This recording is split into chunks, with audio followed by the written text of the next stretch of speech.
Good afternoon. The very first item of business is that I read the following.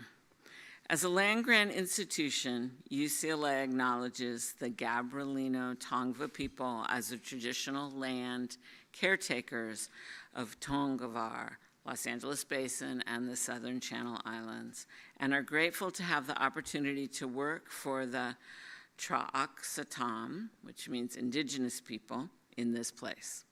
We pay our respects to the Honukavetam ancestors, elders, and Eohinkiam, our relatives or relations, past, present, and emerging. We always do that land acknowledgement now at UCLA, and I think it's nowhere more appropriate than to do it at an event where we're going to talk about indigenous culture. Good afternoon. My name is Carla Pestana. I'm a historian, and I am the director of the Center for the 17th and 18th Century Studies and of the Clark Library.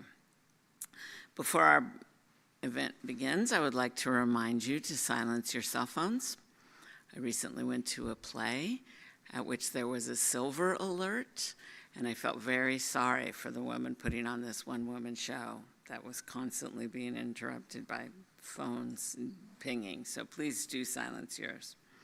And also, we are to ask you to locate the X's closest to your seat.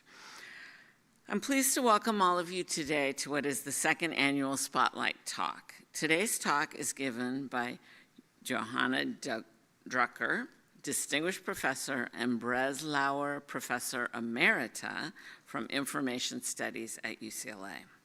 The aim of the Spotlight Talk is to call attention to the wealth of materials housed at the Clark Library, focusing on aspects of the collection that are less well known, and especially to highlight the importance of the research of our UCLA faculty at the Clark. Today's talk, Reading Paul Landacre's Archive with the Clark Collections, California Landscapes, and the Erasure of Indigeneity, is inspired by the brilliant Amundsen undergraduate scholarship seminar that Johanna led here at the Clark in fall 2022. During this seminar, 10 undergraduate students had the opportunity to examine many of the primary documents, artworks, and publications from the early 20th century that we will see today, which depicted California landscape as a pristine and uninhabited region, thus erasing the presence of the indigenous people and their long occupation of these lands. Under her tutelage, students learned how to use archives, books, and images to address historical and politically charged questions. Today's talk presents an approach to reading Paul Landacre's archive in relation to this rich historical material. I hope that you will enjoy the talk, and also that afterwards you will join us for a reception, which will be held in the conference room in the North Range, which is across the lawn in that direction. Please join me now in welcoming our speaker.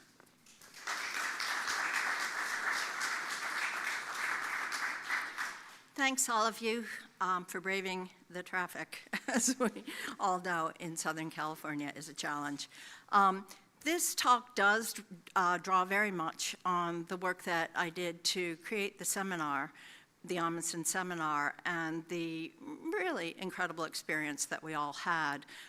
We have many, many important and rich archives here from the Los Angeles Fine Press community, and Paul Landacre's is among them, and they are not as well known or as well used as they might be. So having a chance to present this material and share, I'm afraid, what's going to be my enthusiasm for it is really a privilege. But we started the seminar by looking at the book, California Hills and Other Wood Engravings, that was published in 1931 by Bruce McAllister. And here's the cover. The book is on display in the reading room, so you'll be able, in the library, so you can look at it after the talk. And we started by looking at this book. First of all, it's a really interesting, block printed cover, as well as the engraving, the wood block itself. But we started by looking at this book. And what I'm going to do in this talk today is three things. First, I'm going to talk about this book and Paul Landacre, who he was, how he came to, what his kind of profile was, and what we learned from the archive about him. Then I'm going to address the question of, how do we read these works? How do we read these works now? These were made in the 1930s by Landacre. And again, just to dramatize this, here we have the headland at Big Sur. There's much to be said about the skill of Landacre and his unique particular approach to wood engraving, which I'll mention in a moment. But the question I posed to the students was, these are pristine landscapes. They're empty. There's no people. There's one where there's a train in the distance, one with this little cabin, but they're empty. And so the question is, how do we read them? And what are the art historical tools we can bring to bear? What are the ways that the archive gives us an insight into Landacre, his attitudes, values, and the, sort of historicity of these prints in relationship to our relationship to them now? So there's lots to think about and lots to examine. So I'm going to start, as I said, by talking a bit about this project and Landacre and what's in the archive. Then I'm going to talk a bit about landscape traditions and the depiction of indigenous peoples from the time of contact through the period at which Landacre is working, and to see how the tropes of depiction of indigenous persons in relationship to landscape and landscape traditions themselves within a pictorial tradition transform. And then I'm going to circle back and try to address this question of how does the archive illuminate the way we can understand Landacre's work and approach. I will warn you in advance, I'm a huge fan of Landacre, and I have no interest in demonizing Landacre, but rather in contextualizing his pictorial approach within a larger cultural and art historical tradition. So that's giving the game away, but there it is. So just a word or two about these magnificent prints. On display in the library are also some of the blocks, which I'll talk about in a second. Landacre, to my sensibility, is actually a sculptor. He sculpts his forms. He is not a wood engraver who is drawing lines of description for the forms. He's sculpting. And so you feel the force of this. You see the directional wave of every line in that engraving. He is following and creating the forms. They're really, very, very powerful. His dark and light articulations are magnificent, and each one of these prints is really terrific in terms of how he makes use of the medium of wood engraving. But they're empty, right? Nothing in the California landscape. We recently drove through the California landscape and looked at a bunch of hills. You know what? They're empty when you look at them. So there is, just to begin with, you cannot see how patterns of inhabitation have left their trace or mark when you're looking at these hills from a distance, right? Nonetheless, there is a kind of rhetoric, which we will see pictorially as well as critically, of timeless, universal, transcendent beauty. And that itself is a historicizable concept. It is not a transcendent concept. So that notion of the pristine, the universal, and the timeless is itself a historical concept that Landacre takes up. He doesn't invent it, he inhabits it. And so the question is, how's that come into being? And then how do we reflect on what he was doing? And some of you may disagree with what I say, and that'll be fine. He does also paint fire, and as we know, the history of fire, fire management, the use of resources, indigenous practices of controlled burns and so forth was something that was not necessarily well known in the 1920s and 30s. Forest management had sort of shifted gears away from indigenous practices, but we do see this burn. So almost all of the images are of the California hills, but the title is "And Other Wood Engravings." So now I'm going to show you an image that'll be sort of like, what? And this is also in the book. Okay. Now this is an important image for many reasons. And it's called "Sapling Slim and Shadow Naked." And one of the most remarkable aspects of this from a formal point of view, right, so first of all, it's very modern, very 1930s. Keep that in mind as you think about how we look at the California hills. The California hills, we sort of lift out of that historical moment, but we can't lift this image out of its historical moment. This is clearly a 1930s image, the woman's body, the way she's treated, the way she's presented, everything about it is immediately apparent to you as something that's from that moment. But in terms of just sheer formal skill, I want you to look at what happens right here, this little moment on the outside edge of her thigh where the tree shape is cut into as an absence. And that is such a piece of formal artistic, skill and genius, because there's no line, and it's a very subtle moment, but the volume of her presence is made convincing by that one moment where he carves her out of the tree. It's spectacular. Anyway, so what do we learn from this? The historicity, the stylization, the modern aspect of it is immediately apparent. And, the gender politics, which have shifted in our gaze and in our view. In the archives, now to kind of switch a little bit into the archives and Landacre, we have tremendous resources for studying his work from a formal point of view. How did he draw, right? What was he looking at? How did he sketch? The images for the California hills, by the way, came out of his experience on a road trip with some people who took him to see California. He had very limited resources, you'll see in a moment, very little money, and he also had a mobility impairment on account of an early illness. He'd been an athlete in high school and got some kind of virus or something, and partly came to California for health reasons. But when you start to compare the drawings on the left and the rendering in the wood engraving, again, from the point of view of just formal engagement, understanding of technique, these resources are terrific, right? So what's the encounter? What's the transformation? How does that work? And the blocks themselves are just magnificent. Here's one of the blocks that's, I think it's Coachella Valley, and look at this up close. Now look at this. Right? This is a burin in hard wood, people, which if you've ever tried to do it, is not easy to control, right? I mean, this is harder than ice skating, okay? So, and you gotta, and so to get these patterns with such precision by hand with that burin, and sometimes the wood blocks had to be pieced together from various pieces, as you see here. So again, there's so much in the just physical information of the archive that's worth looking at. So that's, just part one. But the archive is, again, a source of great insight. And this was interesting in terms of teaching, because the students come in, they see this work, they think, oh, this is a work by a super successful artist, they must have had a fantastic career, here's a canonical figure.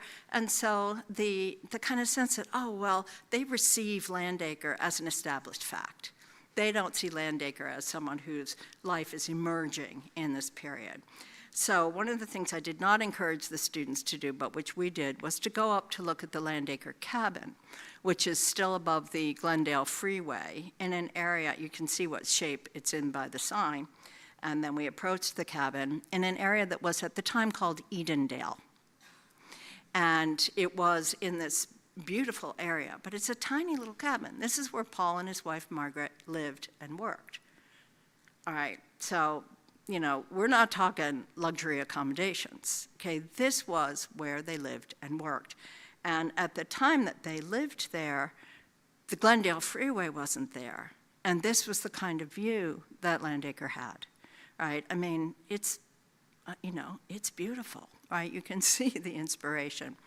So we went to see it. I did not encourage the students to go because it's a little dicey and a little, you know, whatever. But then we started going through the archives. So what kinds of things can we learn from the archives about Landacre? So here's the address book, and I see Ken nodding because that's Merrill Armitage, who has his address in the address book. Merrill Armitage was a very significant modern designer, graphic designer, who also was involved with William Andrews Clark Jr. and various things in Los Angeles before he went on to move to New York. And we can see that Armitage has moved from Patricia Street over to Fanning. So again, oh, wow, you know, what kinds of things can you get out of an address book? Well, a lot. Then you start seeing who his circles are and who's living where. In addition, and this is on exhibit over in the library, the guest book. And people would come to visit Paul and Margaret, and they would sign in. This is 1938. And, you know, all kinds of drawings and materials. So kind of, you know, material history and the history of their relationships. Who do they know? Who are they getting to know? Who's part of their circle? For instance, Mary Lou and Delmer Daves. Now, Daves, all of you, of course, remember Delmer Daves, right? Delmer Daves was an important producer, Hollywood producer. And so what Daves was instrumental in establishing was a subscription fund to support Landacre, because Landacre was not making a living. And so again, the value of this kind of craft, of this kind of talent within the community was really seen as something to nurture and take care of. And you'll see some more details about the nature of that subscription in just a moment. And, you know, this kind of stuff. Here's the California State Fair writing to Landacre in 1949, say, are you submitting something this year? You know, you've got the masthead, you've got the typescript. Again, the record of this person's career beginning to emerge comes through in every single tiny piece. And, you know, this kind of thing. Landacre made most of his income not from his prints originally, but from doing illustration work. So here's a pick list, a checklist of the illustrations he's doing for the origin of the species, and you know, he's checking off what he's done and not done. And then you start to see the receipts for this and what he's getting paid. Here you see the cutting of a wood block for the Davis Welding Library bookplate, and he's getting paid $40 for it in 1944. Okay, so, I mean, $40 in 1944 is a little more than $40 now, but it's still $40, right? He's not commanding significant fees. As I said, this is the Ward Ritchie book on Landacre, which we also have here. As I said, much of Landacre's income came from illustration. And he worked in particular with Petey, who was a naturalist, and did a lot of work for him. So this is, I think, the California trees, or the trees of the western United States. So image after image that, you know, Ritchie is cranking out. And lots of correspondence around this. Do you have this ready? When will it be ready? What is the deadline? Are you going to send these? Who is, you know, all that. So the business of being an artist becomes clear when you start to look through the archives. And the precarity, this is another of the images from Petey, and you know, again, it's a recognizable tree from the western coast. But when you start to look at the details, this is January 1934. Every item of income and every expenditure are recorded in the archives, so that you can see how he is existing. So the Landacre fund is $100 a month. And then he made, something from Public Works of Art. He got $20 from Ward Ritchie. He got $13 from somebody else. And then I don't have it here, but the receipt books for his expenditures: electric bill, $7.37, water bill. So it was a revelation, I think, for the students to be able to see that the life of an artist was very located within the precarious circumstances of making a living. And that was real. Now, he got some glimmers of recognition and fame. He starts to be published and recognized in various mainstream publications, such as Sunset Magazine. These are his images on the wall, but blow-ups from his prints. And he does other kinds of, sort of quasi-commercial work and gets some success from that. And he becomes part of this circle, right, in Southern California, around Jake Zeitlin, Ward Ritchie, Lawrence Clark Powell, and others.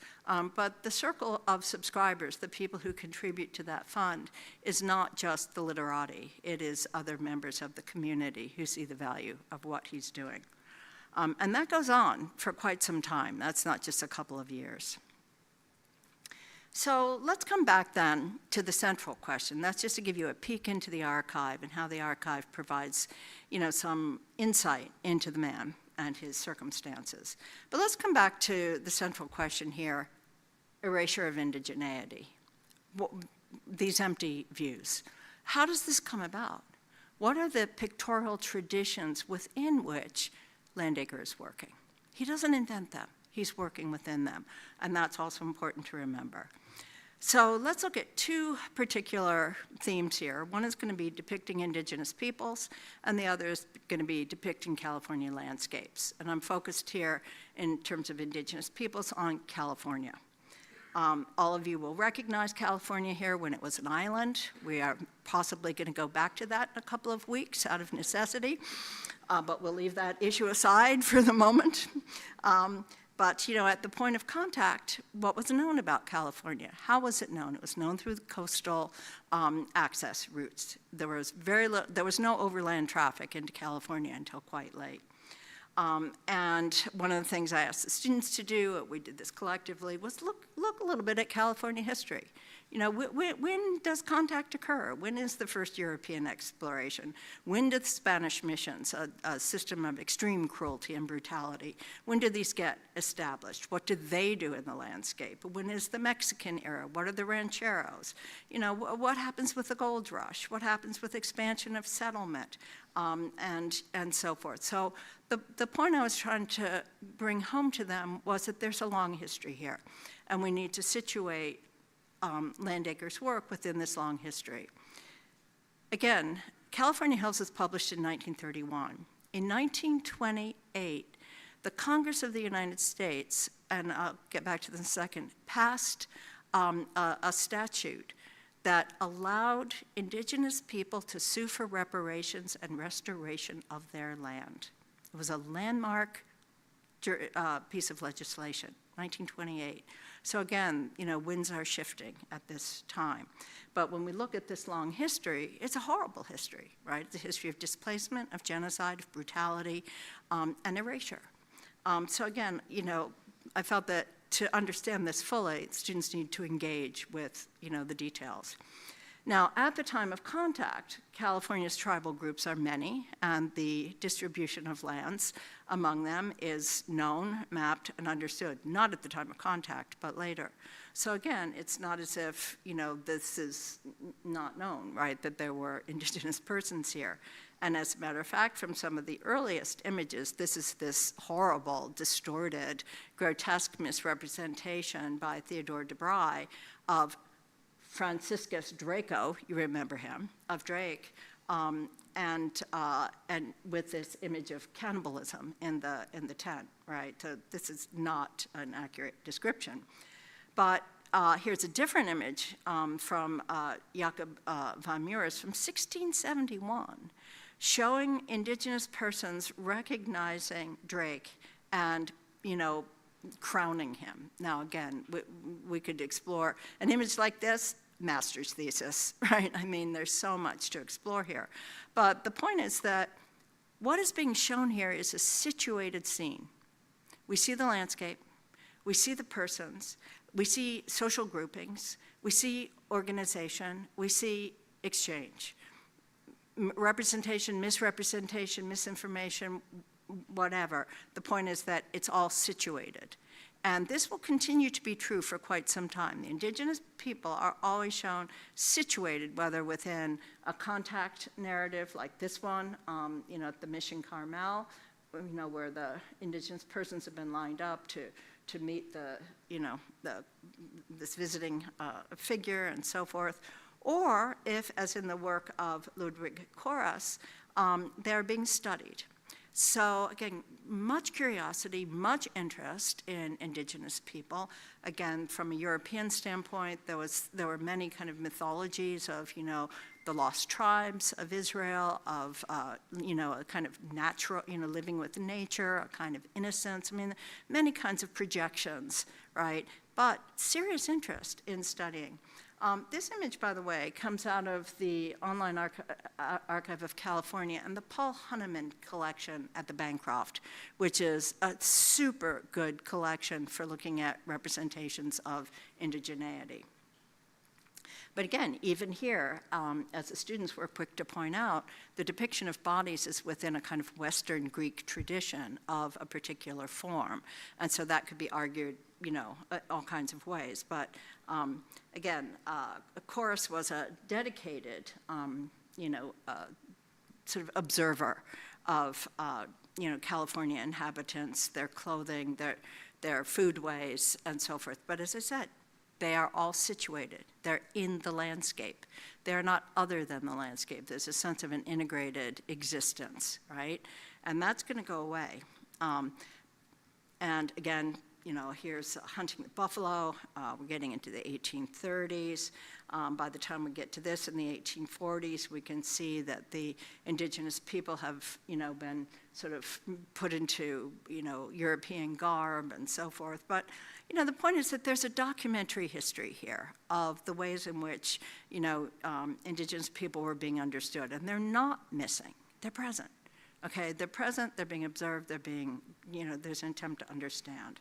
And these are Mojave Indians, right? The dress, the body decoration, painting, even the baskets, bowls, and so forth. So all being depicted.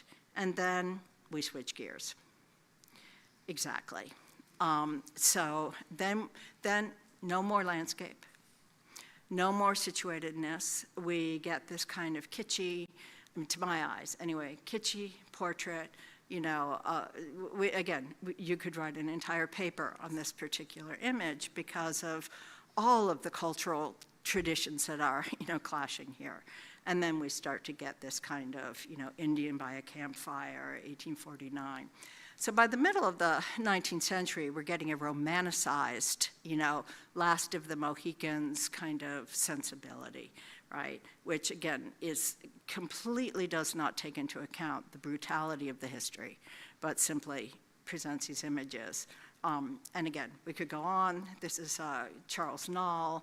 This is an interesting piece because it's a newspaper article about California Indians and their lifeways, but still you see them in situ. You do not see them isolated. When I was working on the project, I had asked one of the Clark staff to go into the Montana mining collection to see what we had and to take pictures of the shelves to see what we have about indigenous peoples. This material's here, it's not used, right? So there's all kinds of amazing things here. And certainly George Catlin, and Catlin was an interesting figure as well. This is from 1841. He had spent, many years among North American Indians, documenting their manners, customs, and condition, arguing strongly against the use of their characterization as savage, as wild, and so forth. So Catlin, again, is, an advocate. He's sympathetic to the plight of these people. But a figure who is not so well known and whose work is really interesting in this regard is a figure named B.D. Wilson. Now, this is a California Book Club edition of Wilson's report from 1852, and it's well worth reading. Wilson had spent a lot of time among indigenous people, and he was presenting a report about the Indians to the American Congress, and he was arguing strongly as an advocate for preserving their lands, returning them to their lands, and respecting their history and the fact that they had been abused. He attacks the mission system. He knows how brutal it's been. And he says, now is the time. What are we doing? Why aren't we giving back the right to a lifestyle, a life way to these peoples? So Wilson is really interesting. His recommendations are not taken up. And instead, we get in 1868 the report of the Indian Peace Commissioners. Again, these are first editions. This is the stuff. This is that report. It's sitting in the Montana Mining. I don't think anybody had ever read it here before our class did. So, we were really you get chills, seeing policy being made and that these are the instruments for that policy. This is a pernicious document and nowhere near sympathetic to the extent that Wilson was, and it becomes much more adopted. So again, so much to learn from the archive, right? It's like, who knew? Other things in the archive, again, this kind of documentation of the landscape. So now I'm going to switch from indigenous peoples to a few minutes of landscape and then circle back to a conclusion. How's the landscape depicted? Who's drawing the landscape? Again, on contact and over time and so forth. So, San Francisco Book Club, 1947, California towns from original drawings. Monterey, right? The Bay of Monterey, discovered, let's just say, entered by Juan Rodriguez Cabrillo in 1542, and here's a drawing, right? So again, these sketches, these materials being reprinted, being recovered. Again, California Book Club did a lot of recovery work to present these historical materials, and so we see the landscape. It's inhabited, right? It's here inhabited by Western settlers, but, Western occupiers, but the point is it's not empty. And as we move into the 19th century, those of you who have studied art history and American art history know what happens, is that we get a whole new sort of set of conventions for depicting the American West as unoccupied, the land of pristine opportunity that justifies manifest destiny and occupation. So, this is 1866, so it's after California statehood, but it's classic. This is Bierstadt, and these are the tropes. So now the landscape is devoid of indigenous persons. Keep in mind, landscape as landscape is not really a major subject of art until, the Dutch can't help themselves because they've got that little tiny landscape, they got to paint it.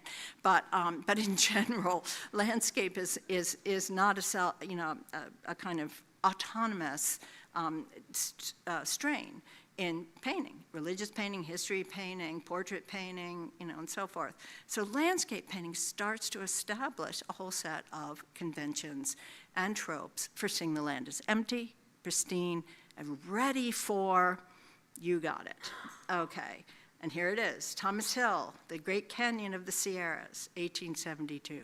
Grand vistas, right? William Keith, Sunset on Mount Diablo, 1877. Those of you unfamiliar with William Keith, because he's no longer a household name, might be interested to know that when Keith started to fall on slightly hard times and he went to his financial advisor to ask what's the best investment I could make, his advisor said, buy Keith's, because his work sold for so much money. Okay, so, but you see what the conventions are here, right? It's a wide open empty landscape. It's, here's the Hetch Hetchy, Little Arroyo, 1908. 1908, we're getting into a whole new universe here. And guess what's happening? So the Union Pacific, Southern Pacific are building railroads. The overland route is being established. Entry into and out of California is now relatively easy, and the Southern Pacific starts to promote California through these images. Now, we do have a train here, but the train is next to the beautiful, wide open, pristine landscape, and look at the route through which the train goes. So we see the tropes of 19th century naturalist, romanticized landscape being repeated in photography, so that we get this sense that, of course, here it is. The train is there to show you this is the experience you're going to have of this wide, open, empty landscape. So we see these two traditions, right? We see the tradition of depiction of indigenous peoples gradually taking them out of their landscape, and we see the landscape starting to be a subject in its own right with a whole ideology of, guess what, attached to it? Progress. Remember that? Okay. All right. Van Nuys in February of 1911, Van Nuys in December of 1911. Note the wonderful growth in 11 months. And we know what's going on, right? The water engineering, the water wars, the development of agriculture, the irrigation of the Central Valley. So the wealth of California has, the center of wealth of California has transferred from gold, though minerals are still being mined, to agriculture. And to, again, pristine paradise, right? And wide open. That sensibility continues even in the work of others. Edward Weston. This was put together for, I think it's California Highways, and Weston was commissioned to do this. Edward Weston, seeing California with Edward Weston. Well, what is Edward Weston seeing in California? Not indigenous peoples. Right, again, it's the landscape, it's the beauty, it's the wide open world. This is very similar to what Landacre's working with, right? The graphic sensibility is quite close.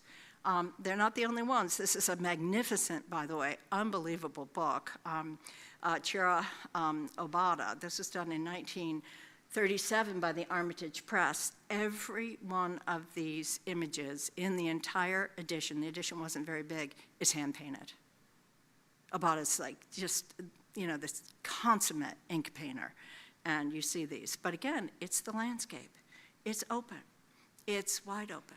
It's romantic. It's natural forces. It's, pristine. And again, not to, rag on anybody or criticize anyone, but this goes on. This is 2009, right? Richard Wegener's, California in Relief is just as empty as Paul Landacre's in 1931.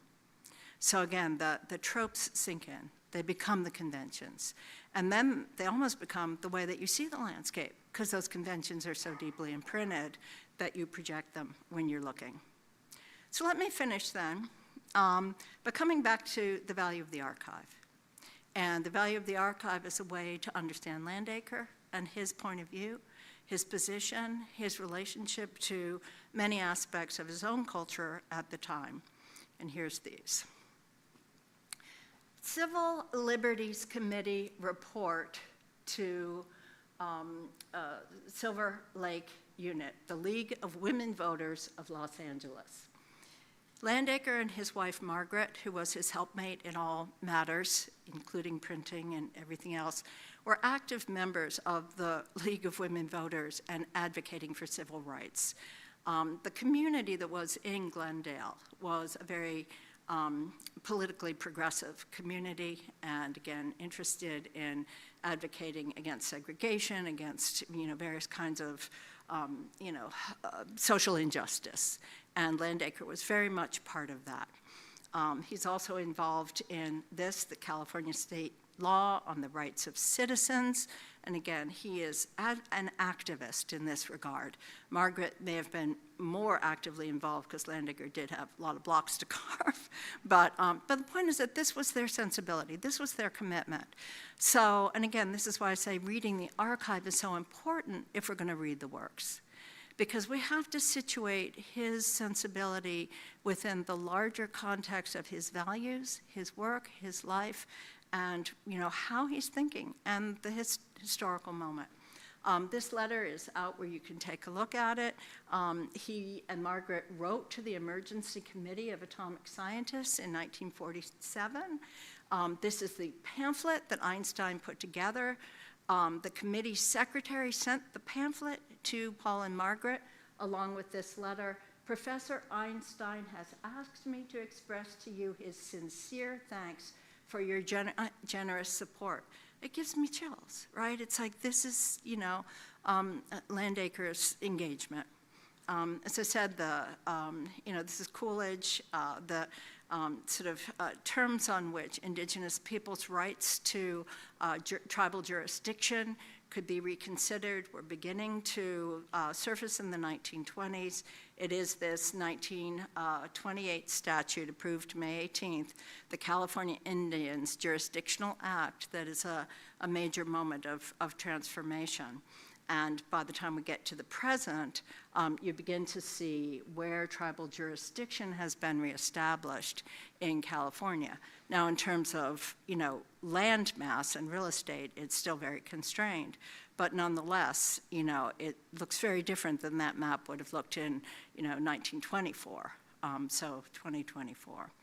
So that's pretty much what I have to say, which was simply to say, the question of how we read works within their historical moment of production and conception is a complex and subtle problem.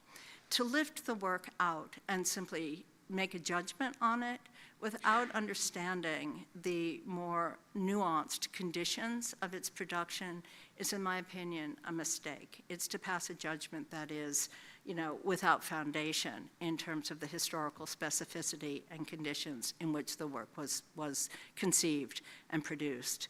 So though indigeneity is not present in Landacre's work, again, he did not invent those tropes. He was working within them. They are historical moment.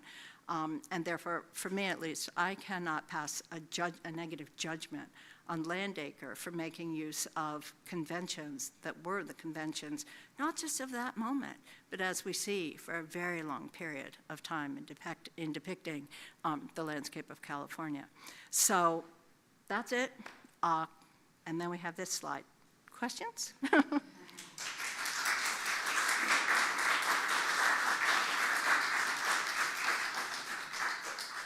Or comments or disagreements, they don't have to be questions. Okay, if you have a question, I will give you the mic so that the people who are on YouTube can hear what's going on. All right, that's. Thank you. I may have missed this in the invitation, but who started collecting Paul Landacre here at the Clark, if you know, or somebody else knows? And is the Clark still collecting when perhaps something's available for the archive? I can partly answer that question, but I know there's some people in the room who could answer it better.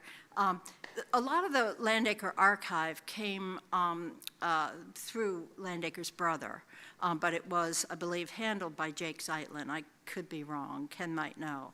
But Ward Ritchie, again, Ward Ritchie's collection and his support for Landacre is part of what brought some of that work here. But my understanding is that the archive came later after his death. And again, but whether I would imagine that the Clark is still collecting Landacre. Nina, you can. When it becomes available. Yeah. Yeah, when it becomes available, which is not very often. But yeah, we do. And a lot of it did come from Ward, because we also have his archive, and he was collecting and had that material. So I just wanted to say something. Thank you, Johanna. It was a great talk. But we are here for you to things. So if you want to, you don't have to make an appointment necessarily, but if you want to come and look at this material yourself, you're welcome to do that in our reading room when we're open. So just to let you know that. Yeah, and the Landacre material, for instance, was beautifully processed, the archive, by Becky Fenning Marshall, who is the archivist, manuscript cataloger here.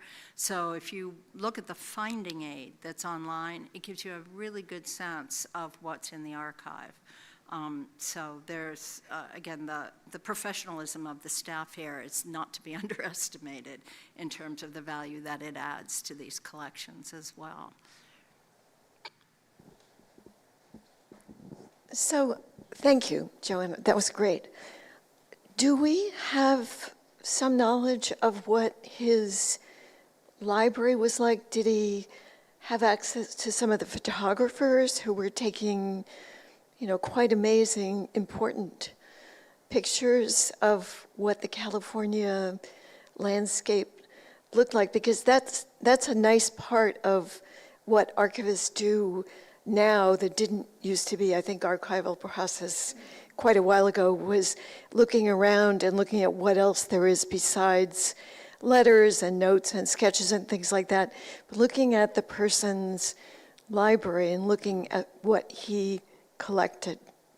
Nina, I don't remember there being any indication of a library. First of all, I don't think he had much of a library. If you look at his receipt books, you would see why. I mean, no, really. I mean, he was living, a very economically precarious life. And you see the cabin. It's not a place that's where he lived his whole life.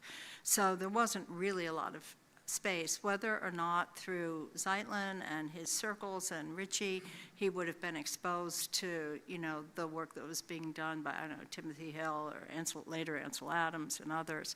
I would think so. I mean, he was an intellectually curious person. Would you have any insight into that, Ken? I keep looking at you as if you're a font of wisdom on these points. No? No. There is a copy of California Hills for sale right now by Brad and Jen Johnson. I can just tell you because I happened to look at it yesterday. If anybody's interested in acquiring a copy. I don't think they come up that often, do they? It's a fairly rare book. And it's the only book like it in Landacre's oeuvre. In other words, so much of what he did as an illustrator was done for trade work, like Petey and the trees of the western United States. So that was, mass-produced Harcourt and Brace kind of work. So this sort of, he did continue to produce prints, and he showed prints, and he sold prints.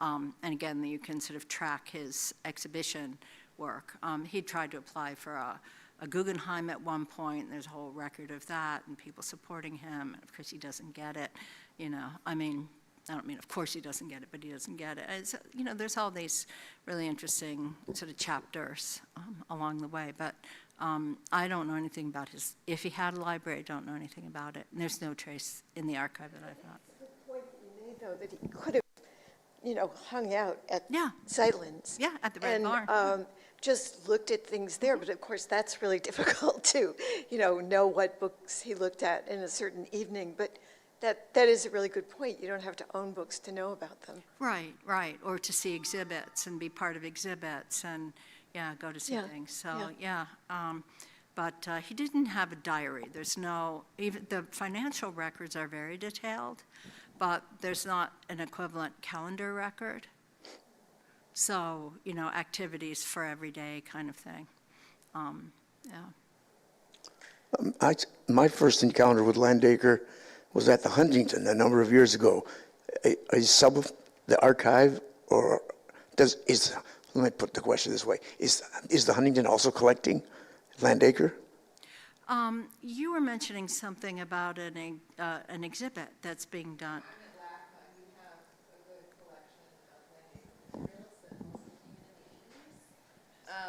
And I wouldn't, sorry. It all came in as one gift. I'm not familiar whether or not the Huntington has anything, but I wouldn't be surprised given their collections if they do. Again, the archive is here.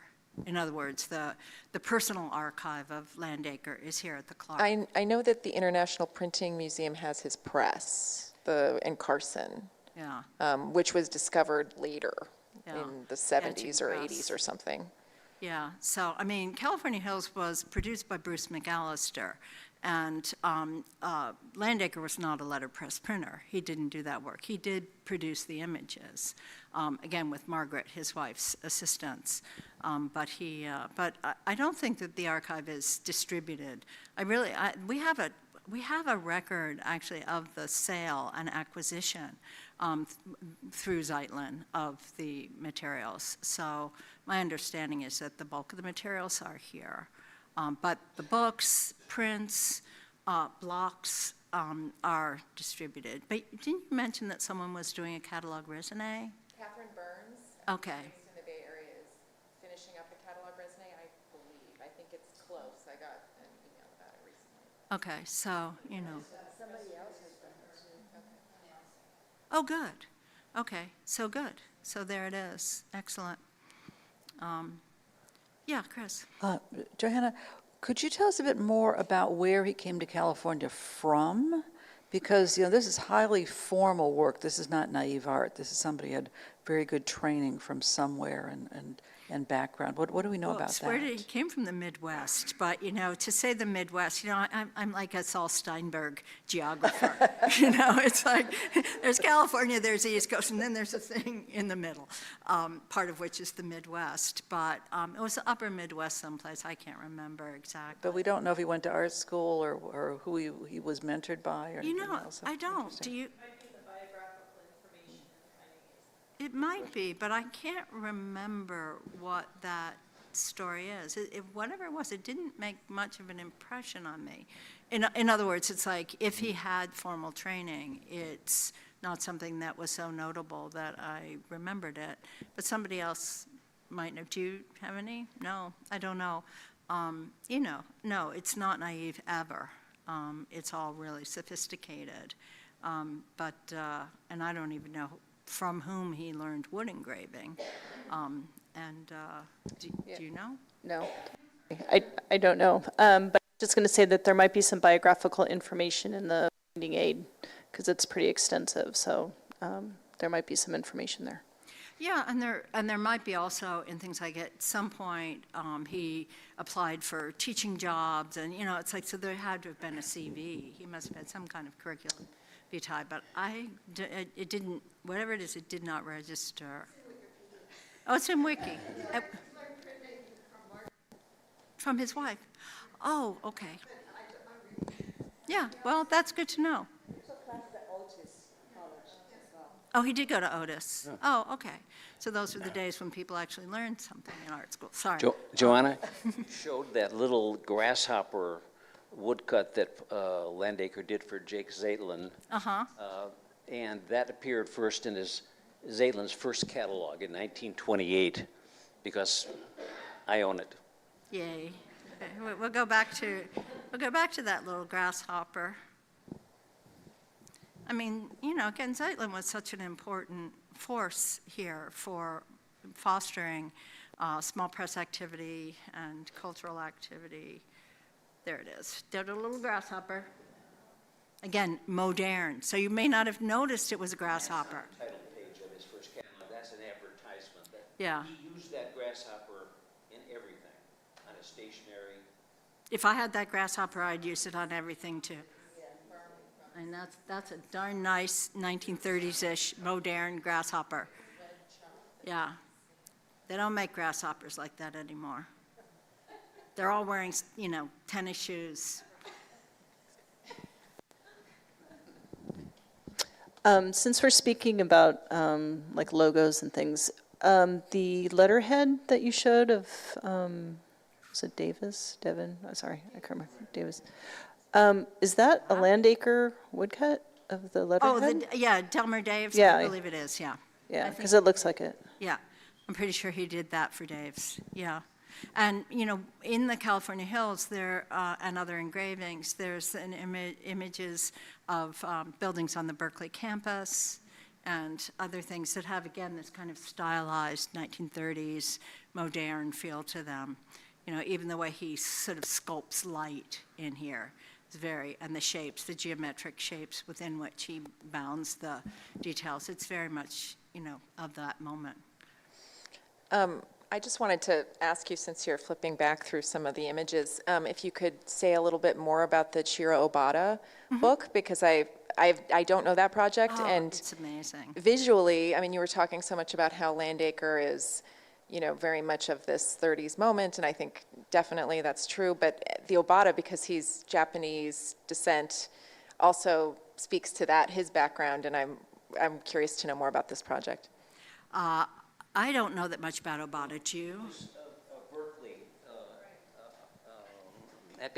Berkeley academic in the art department there. Fantastic portfolios he produced, and original watercolors all the time in his work. And he did prints as well. These are not prints. He made woodblock. Yeah, but these are not prints. That's what's amazing. The entire edition is ink, painting drawings. Yeah, I mean you can see it. They're spectacular. Yeah, it's come and see the Schmieds. Come and see the Obata. There's a. That's here. The Schmieds are here too. No, but the Obata is. Yes. No, everything I'm showing, except for the, paintings and depictions of indigenous persons from the Honeyman collection, all the artifacts are from here. Yes, because again, it was, if you're going to read images, like lesson number 1 in art history is you can't just read an image by itself. You must read it in relation to the conventions of which it's a part. So we looked at a lot of these materials for, to kind of get a sense of how is California being depicted? What are the tropes? What are the conventions? And so forth. And this I had never seen. It just was like, whoa, that's remarkable. Are there other questions? Okay.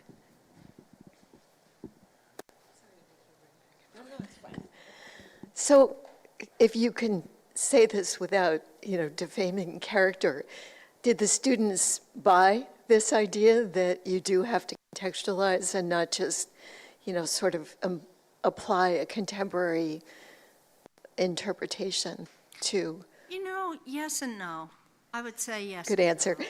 Yeah, because, again, their current moment comes with its own agenda. And so they're, interested in condemnation more than in contextualization. And again, it took them a long time to let go of the idea that Landacre is this canonical, privileged figure, right? And that therefore he was a target for criticism on account of his privilege. Now, there are certain privileges that, come with talent and, a demographic position and so forth, but he was not a privileged person. So it took a while. I mean, I will say the students loved working with the archival materials, absolutely loved it, and became very fascinated with the material aspect of it, the history that was present, the discoveries. I had one student who just worked on Delmer Daves and got really interested in what was his role in helping to promote certain kinds of cultural activities within the milieu that Landacre was a part of. Because we know certainly in the Bay Area in the 1890s and 19-teens, figures like John Henry Nash, of whom we were speaking earlier, are part of a, how do I say this, part of a world in which having fine press present is a sign of the kind of social stature that San Francisco has acquired. So just like mansions on Nob Hill and certain kinds of clubs and, manners of dress, John Henry Nash's clientele is interested in fine press because of the way that it is a sign of a certain kind of stature.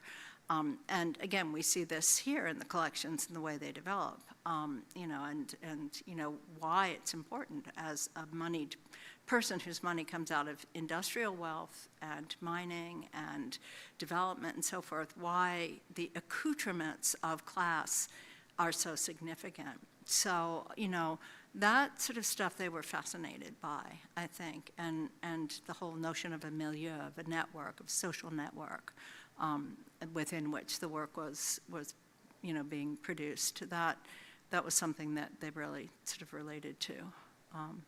So, and again, there was quite a mix of different sensibilities within the group. The Amazon seminars attract students from every discipline. So for some folks, art history wasn't something that they were familiar with.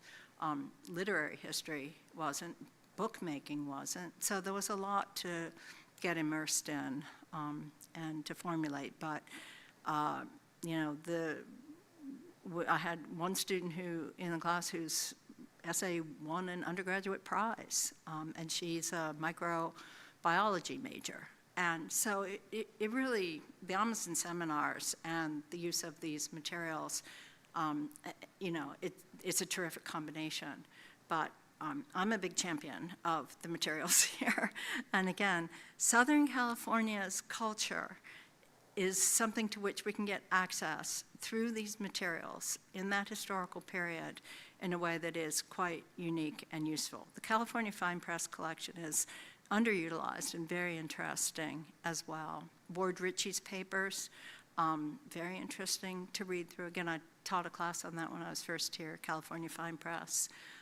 And we did a conference and a little small press book fair on California Fine Press and the literary tradition.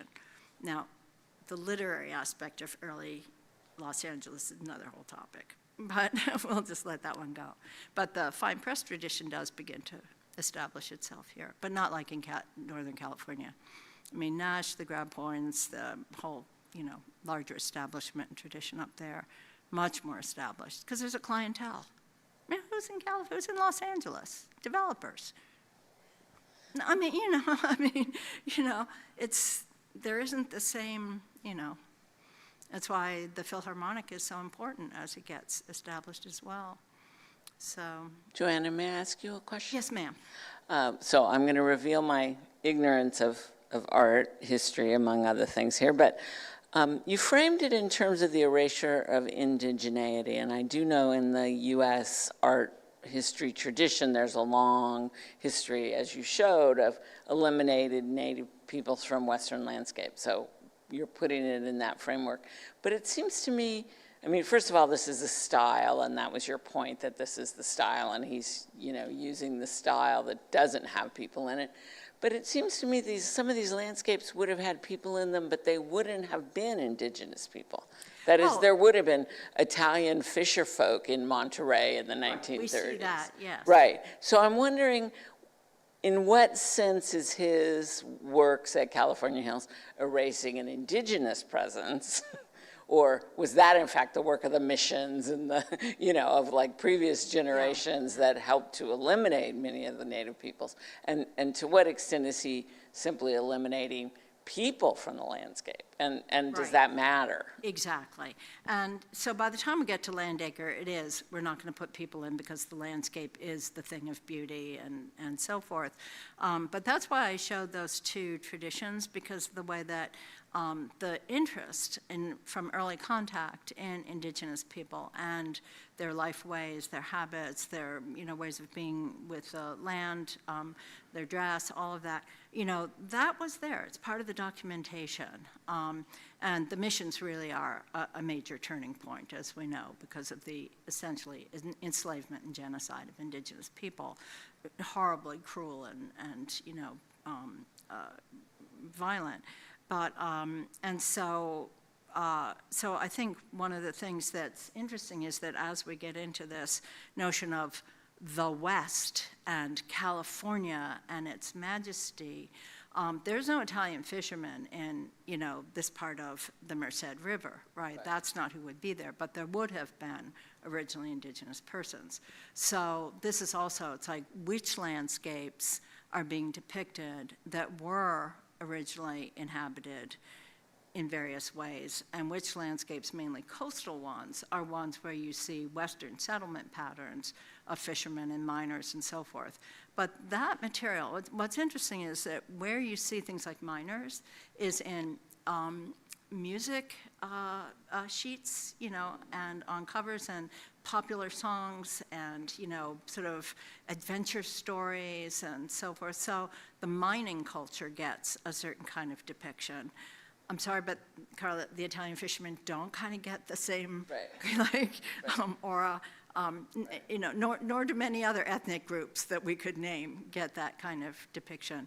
So, you know, you get some in those things like the newspaper piece of the scenes of California, and there'll be, so if you look through the popular press materials and newsprint, and even Sunset to some extent, because Sunset, as you know, is sponsored by the railroads and used to promote development in Southern California.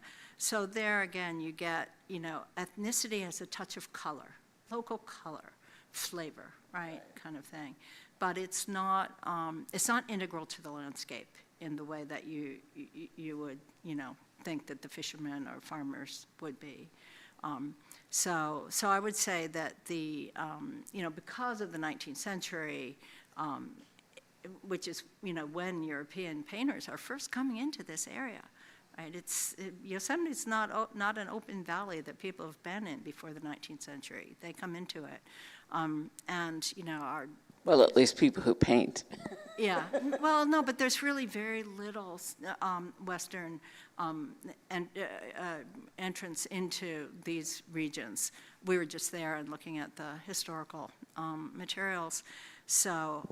But it's also that this is chosen by these painters. Like, these are European painters coming here, chosen because of the splendor, the immensity, the OMG of it all. And then how it's being depicted is, God's great design, the spiritual wonder, the divine plan, and, there's a whole ideology, as you know. You can see it immediately to this work, but it is convenient at that point to, not notice who else is present, so. Do we have a last question, or are we ready to thank our speaker? Okay, let's thank our speaker. Well, thank you. And I will just say for those on YouTube that, yes, you heard most of this, but there was lively conversation going on in the room, so you might want to come out on another day for another presentation and be here in person. And let me also just again express my appreciation to the staff of the Clark Library and of the Center who support this activity, support the teaching, support the work of students and researchers, and do this amazing processing of materials so that it is available. So I want to just thank them.